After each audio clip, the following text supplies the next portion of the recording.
Hi, I'm Ree and I teach the AQA Psychology A Level and have many years of teaching and examining experience. This speedy revision video is on the social influence topic of paper 1 and focuses on variables and explanations of obedience. So the explanations named on the specification that you need to know for this section are agentic state and legitimate authority. They do also name uniform as an extra explanation, but that's very much linked into legitimate authority, so we'll combine those two together. So starting with agentic state, Milgram basically believed that we operate on two different levels. The first level is the autonomous level, where we show autonomy. We're independent, we make decisions for ourselves, we take responsibility for those decisions. The second level is the agentic level. This is where we stop feeling responsible for our actions and we no longer feel aware of our own identity and our own ideas and decisions, and we start obeying authority without question, particularly destructive orders. So participants are essentially agents of control, really, of the person in authority. So in this case, in Milgram's case, that was the experimenter. They didn't feel responsible for their actions because they were just following orders. They were just doing what the experimenter told them. So this is what we call a diffusion of responsibility, where they no longer feel that their actions are their own responsibility, but the experiments or the experimenters. So one of Milgram's replication studies can be used to demonstrate how agentic shift or state happened in his original study. So in this variation, the real participant, had to force the learner's hand onto a shock plate when they stopped participating, when they stopped answering the questions. So in this case, there was much more individual accountability. The real participant, really knew that what they were doing was harming another person. So in this case, we found much lower obedience at 30%. Still high, but considerably lower than in Milgram's original study. So what this suggests to us is that in Milgram's original study, agentic state or agentic shift had happened because they were no longer taking responsibility for their actions, they were willing to go further. But in this case, where they could not deny the effects that they were having on the learner, they found it harder to carry on obeying authority. However, we've seen this study before, but Rank and Jacobson conducted a study with doctors and nurses and found that if doctors gave an instruction to administer an excessive dose of Valium, 16 out of 18 nurses disobeyed those orders. So in this case, there was no agentic shift. So it can't explain all situations. Maybe in this case, it was more of a dispositional explanation. Maybe the nurses were confident in their knowledge of the drug, and therefore that enabled them to disobey the authority figure. And so in this context, we didn't see agentic shift. So the next variable is legitimate authority. So certain people in society are ascribed legitimate authority either because of the position of power that they have, so in government, for instance, and in that case, people obey them out of fear of the consequences that they might get if they don't. And secondly, it might be because we assume they have better knowledge than us in certain contexts, or that they know what they're doing, for instance, a doctor in an emergency situation, for instance.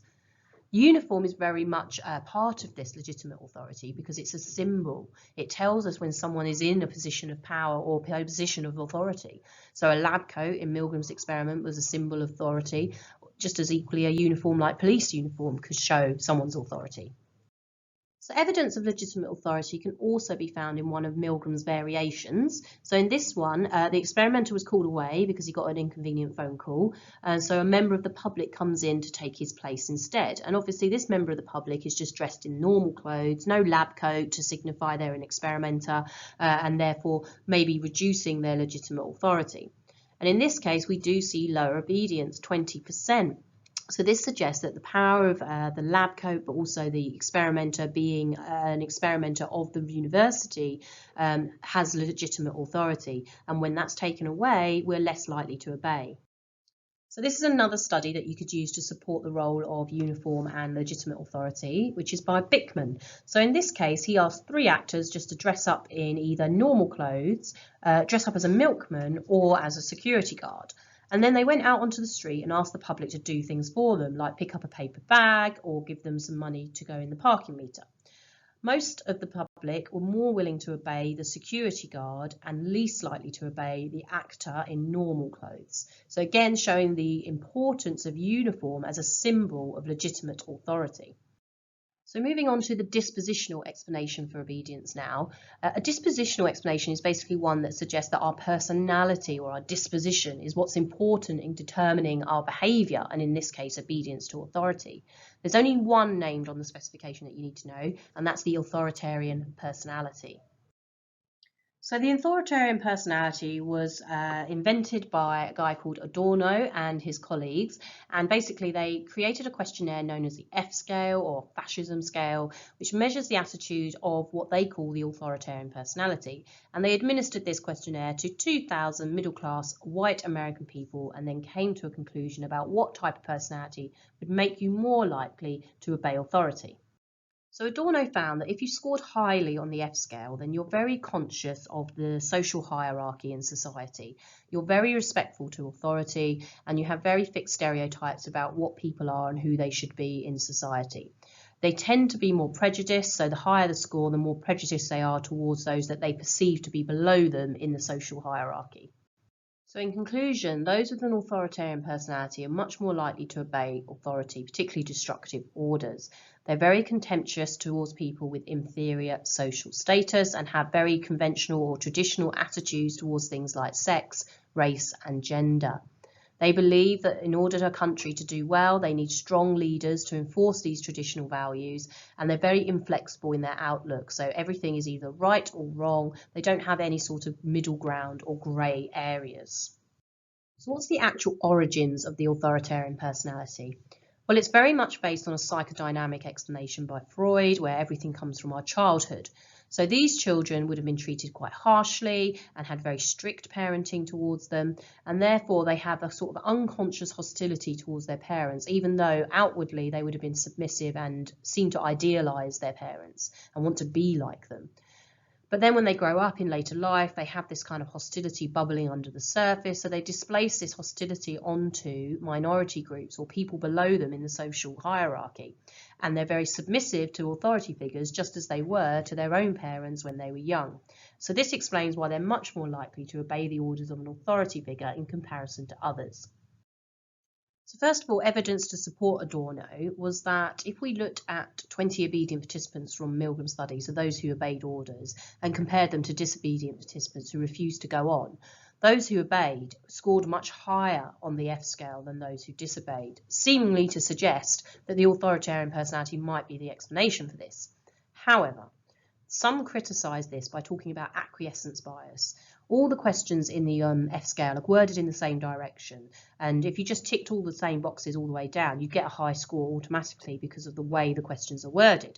So really, this could be an invalid way of measuring personality, because some participants might just have a tendency to agree with statements as a bias, rather than really having a strong opinion in that sense.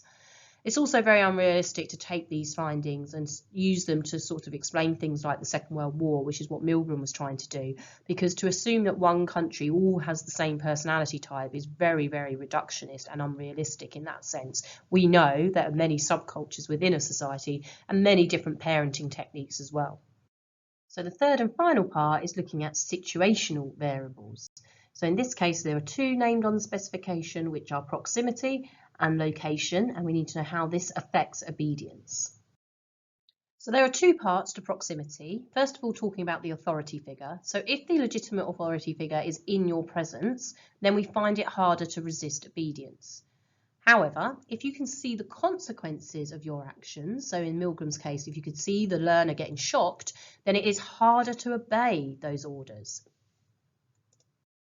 So again, we're going to use variations of Milgram to support these theories. So the first replication study is where the experimenter gave the orders by the phone rather than standing in the same room as the participant. And in this case, we saw much lower obedience, 21%. And in fact, some participants lied to the experimenter and gave weaker shocks than they were supposed to. So this shows that the proximity of the authority figure is really important in getting people to obey. The second variation we can use is where the learner is placed into the same room as the participant. So in this case, the participant can see the results of their actions, they can't deny the impact of what they're doing, and actually they have to take more accountability for it. And in this case, we do see lower obedience, 40%. So when the consequences of our actions are in front of us, it's very hard then to obey orders in the same way. So the other situational variable was location, and location very much can indicate legitimate authority in the same way a uniform can for a person. So if we look at Milgram's study, it was conducted in a university which has a higher level of prestige attached to it, and that combined with the experimenter in the white lab coat gives the whole experiment legitimacy and encourages participants to obey authority.